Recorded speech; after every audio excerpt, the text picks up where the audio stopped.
iPhone app sideloading coming to users in the EU in first half of 2024.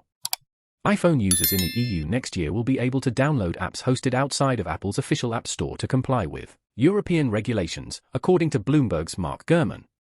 Otherwise known as sideloading, the change coming sometime in the first half of 2024 will allow customers to download apps without needing to use the App Store, which will mean developers won't need to pay Apple's 15 to 30% fees.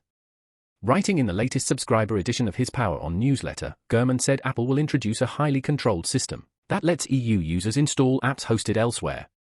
Apple also will reportedly alter messages and payment apps as part of the changes, likely via a localized iOS 17 update.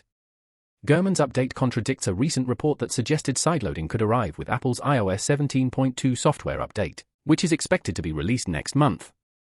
The report mistook as sideloading related some new code that has to do with an upcoming framework for organizations to distribute apps to employees.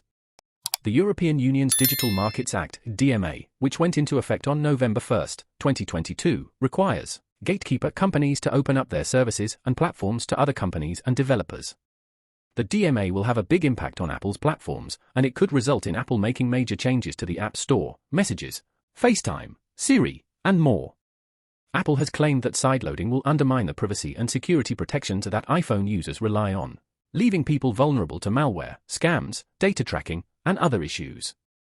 Regardless of its stance, Apple must comply with the DMA or it risks fines of as much as 20% of its global revenue if the EU laws are violated. In a December 2022 report, Gurman said Apple was considering implementing security requirements such as verification, a process that it could charge a fee for in lieu of collecting money from app sales. Apple has a verification system on Mac that allows users to be safe while giving them access to apps outside of the Mac App Store. If other countries introduce similar legislation, alternate app stores could conceivably expand beyond the European Union. The United States, for example, is considering legislation that would require Apple to allow sideloading.